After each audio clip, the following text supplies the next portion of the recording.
The Mind of Solomon. How to Build Wealth Without Losing Your Soul. The Mind of Solomon. How to Build Wealth Without Losing Your Soul. Ancient Wisdom for Modern Prosperity. The Divine Blueprint for Prosperity. King Solomon, history's wisest and wealthiest ruler, understood a profound truth that eludes many modern entrepreneurs and wealth builders. True prosperity is not about accumulating money, but about aligning material success with spiritual wisdom.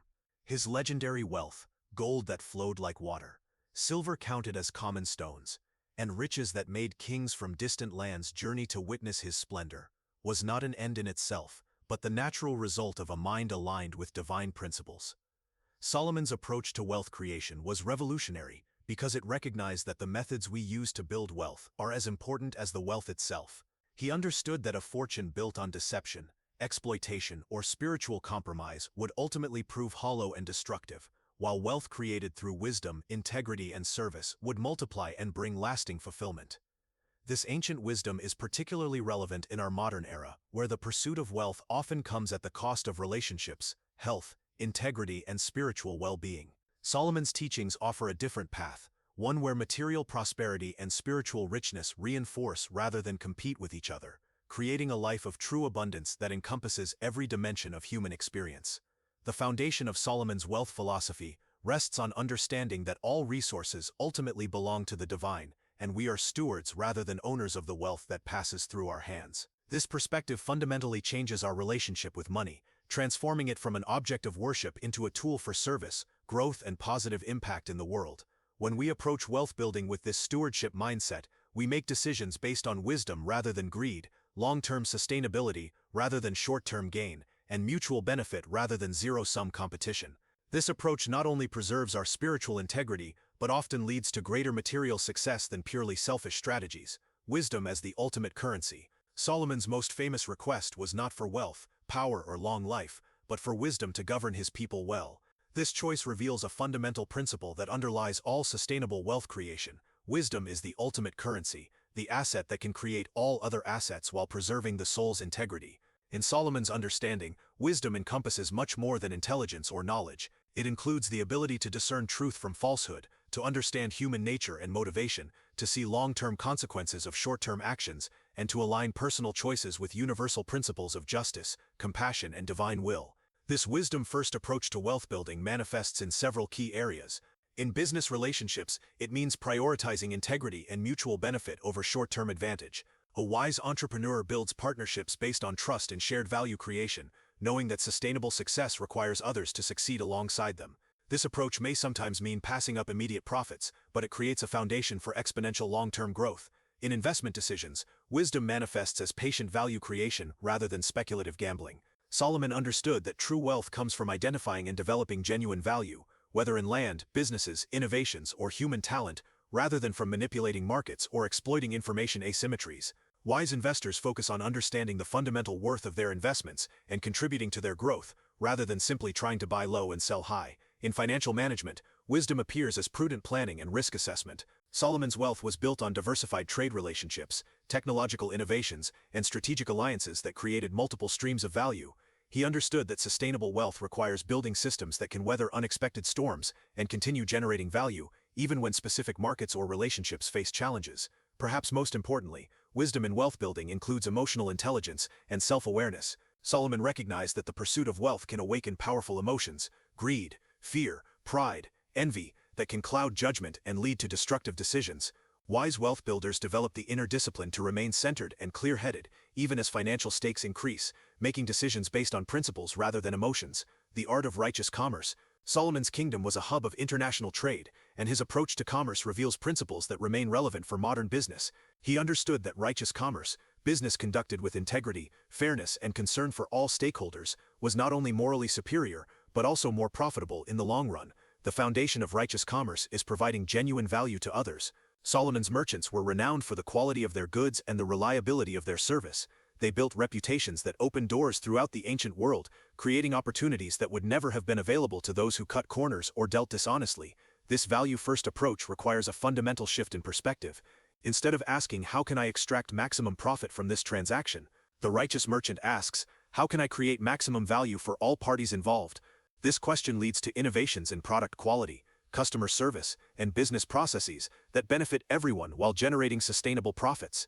Righteous commerce also involves fair treatment of employees, suppliers, and competitors. Solomon understood that a business ecosystem thrives when all participants are treated with respect and given opportunities to prosper. Employers who invest in their workers' development, suppliers who receive fair payment and long-term partnerships, and competitors who are treated with professional respect all contribute to an environment where sustainable wealth can flourish. The principle of righteous commerce extends to pricing, marketing, and customer relations. Products and services are priced fairly, reflecting their genuine value without exploiting customer ignorance or desperation. Marketing communications are honest and transparent, building trust rather than manipulating fear or desire. Customer relationships are viewed as long-term partnerships rather than one-time extraction opportunities. This approach may seem naive in a competitive marketplace, but Solomon's example demonstrates its practical effectiveness.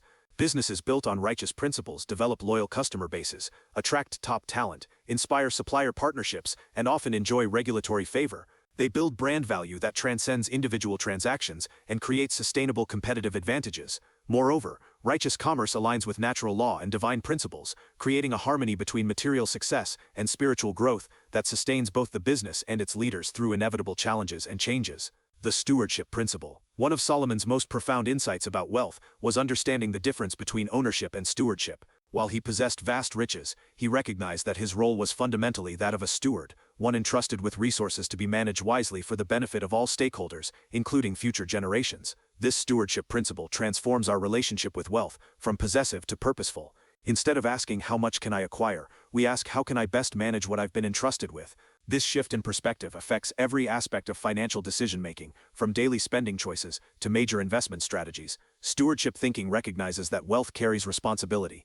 The more resources we control, the greater our obligation to use them wisely and beneficially. This doesn't mean we cannot enjoy the fruits of our labor or provide well for our families, but it does mean considering the broader impact of our financial choices on our communities, our environment, and future generations. In practical terms, stewardship manifests as long-term thinking that considers sustainability and regeneration rather than just extraction and consumption. A steward-minded business owner invests in employee development, environmental protection, and community support, understanding that these investments strengthen the foundation upon which future prosperity depends. Stewardship also involves diversification and risk management with a focus on preservation and growth, rather than speculation and gambling. Stewards understand that they are accountable for the resources entrusted to them, and therefore take calculated risks designed to grow value responsibly, rather than pursuing high-risk, high-reward strategies that could result in devastating losses. The stewardship principle extends to taxation and civic responsibility. Steward-minded wealth builders understand that contributing to the common good through fair taxation and civic engagement is part of their responsibility as beneficiaries of society's infrastructure and opportunities. They view these contributions not as burdens to be minimized, but as investments in the systems that enable prosperity to flourish. Perhaps most importantly, stewardship thinking prevents the spiritual corruption that often accompanies wealth accumulation. When we understand ourselves as stewards rather than owners, we maintain humility and perspective about our role in creating prosperity. We recognize that our success depends on many factors beyond our control: economic conditions, social stability, technological progress, the efforts of countless other people, and this recognition keeps us grateful rather than entitled. Building wealth through wisdom and service. Solomon's wealth was not accumulated through exploitation or manipulation, but through solving problems and meeting needs. His kingdom became wealthy because it provided valuable services, facilitating trade, maintaining peace, advancing knowledge, and creating beautiful and functional infrastructure.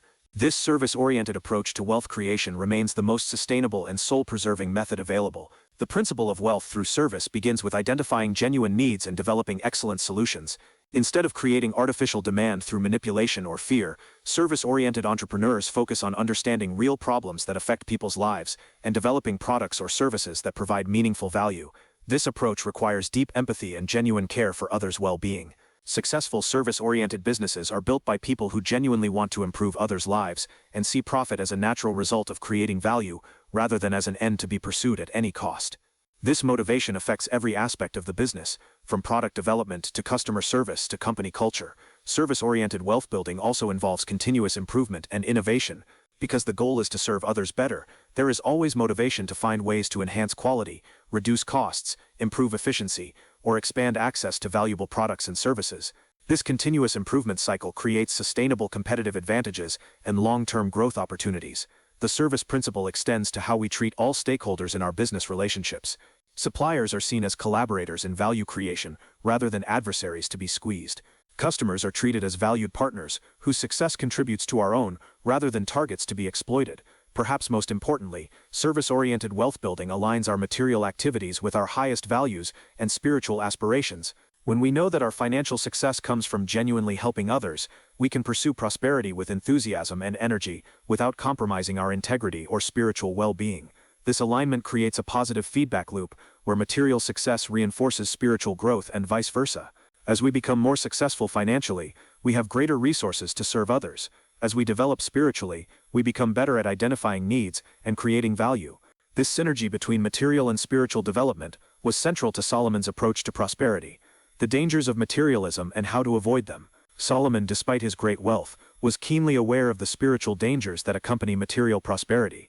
His writings reveal sophisticated understanding of how wealth can corrupt character, distort priorities, and ultimately lead to spiritual emptiness despite material abundance. The first danger is the gradual shift from gratitude to entitlement.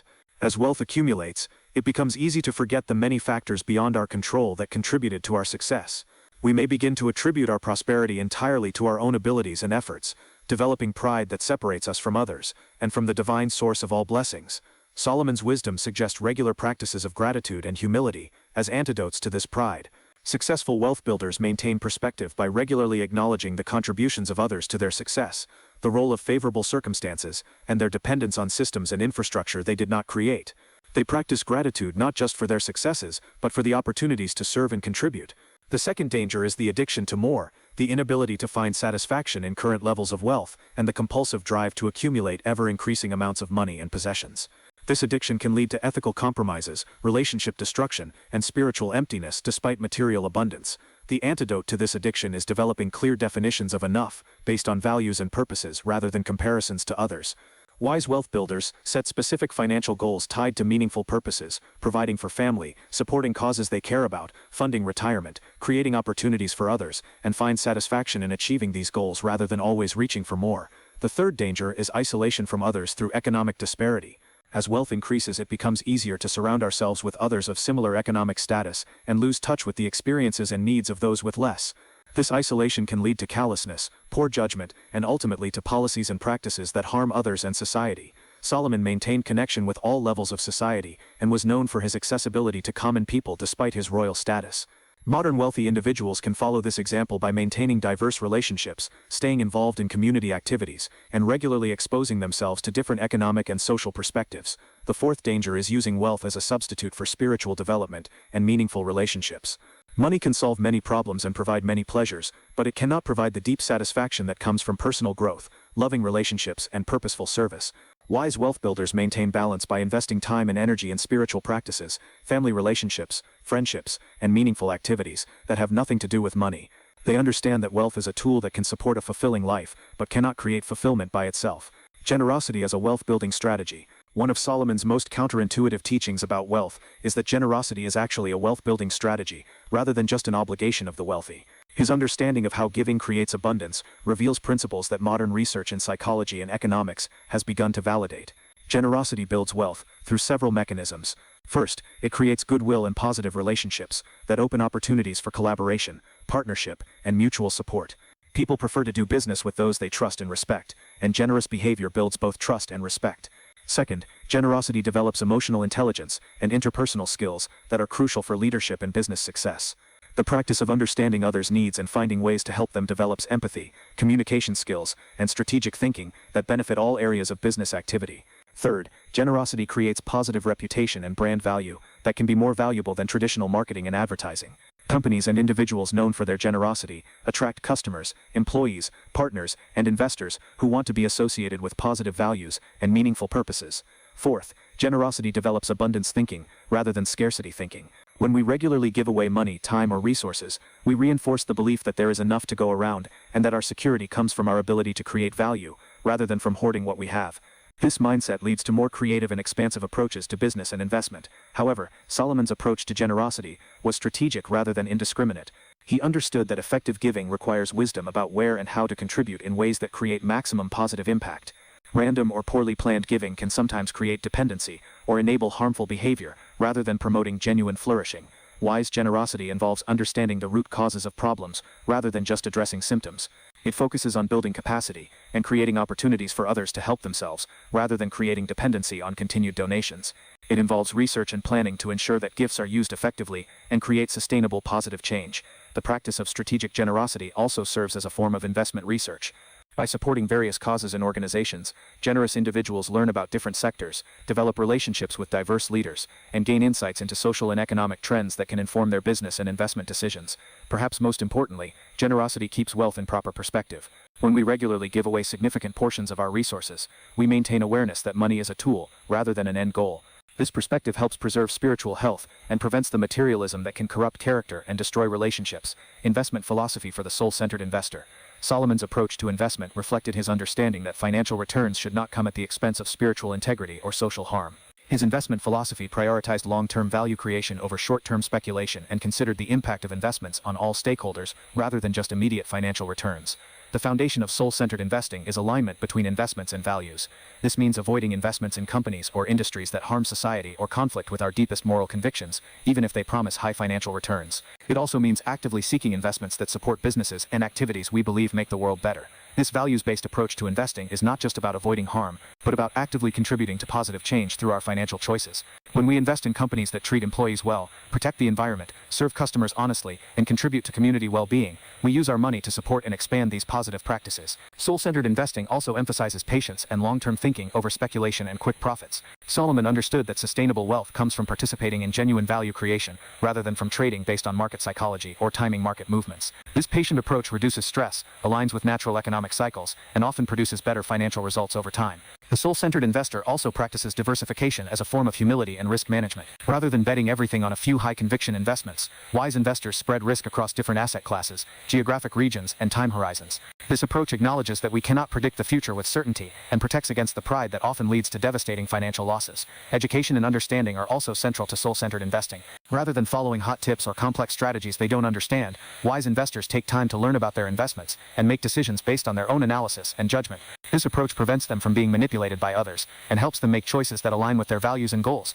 Perhaps most importantly, soul-centered investors maintain perspective about their investment's role in their overall life. They understand that financial success is important but not ultimate, and they are willing to accept lower returns if necessary to maintain their integrity and peace of mind. This perspective actually often leads to better investment decisions because it prevents the fear and greed that drive most investment mistakes. Creating wealth that outlasts your lifetime. Solomon's greatest wealth was not his gold or buildings, but the wisdom and systems he created that continued benefiting people long after his death. His approach to wealth creation focused on building assets and institutions that would generate value for multiple generations, rather than just accumulating resources for immediate consumption. This long-term perspective begins with understanding the difference between wealth and money. Money is a medium of exchange that can lose value or become obsolete. Wealth, in Solomon's understanding, consists of systems, relationships, knowledge, and capabilities that can continue creating value regardless of changing economic conditions. Building generational wealth requires thinking like an institution rather than an individual. This means creating systems and processes that can function effectively even without the founder's direct involvement. It means developing other leaders and ensuring that knowledge and skills are transferred rather than hoarded. Educational investment is central to creating lasting wealth. Solomon invested heavily in developing knowledge, skills, and wisdom both in himself and in his people. He understood that human capital, the knowledge, skills, and capabilities of people, is often more valuable and durable than physical assets. This focus on education extends to financial education for family members and stakeholders. Many wealthy families lose their wealth within a few generations because subsequent generations lack the knowledge and skills needed to manage resources wisely. Wise wealth builders invest in ensuring that those who will inherit or manage their wealth understand both the practical skills and the values needed to preserve and grow it. Creating lasting wealth also involves building institutions and systems that serve purposes beyond personal benefit. Solomon built infrastructure, established legal systems, and created cultural institutions that served his people for generations. Modern wealth builders can follow this example by creating businesses, foundations, or other organizations designed to serve important purposes and continue operating long after their founders are gone. The focus on lasting impact also affects how we structure our wealth legally and financially. This includes estate planning that minimizes taxes while ensuring smooth transfer of assets and responsibilities. It includes creating governance structures for family wealth that promote unity and wise decision-making across generations.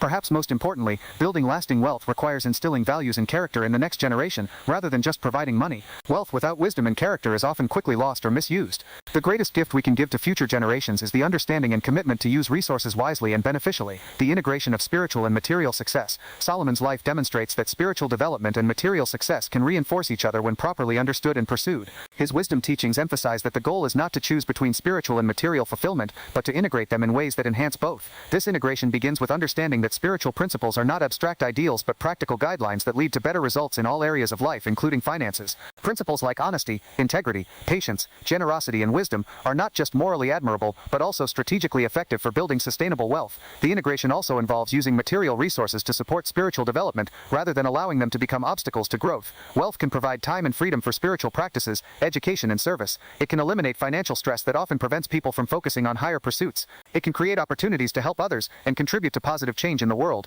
However, this integration requires conscious intention and ongoing attention. Without deliberate effort to maintain spiritual priorities, material pursuits can easily become consuming and corrupting. Regular spiritual practices, meaningful relationships, and service to others help maintain the proper relationship between material and spiritual dimensions of life.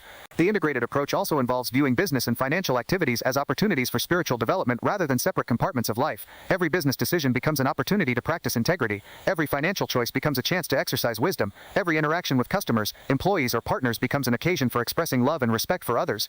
This perspective transforms work from drudgery or mere necessity into a form of spiritual practice and service.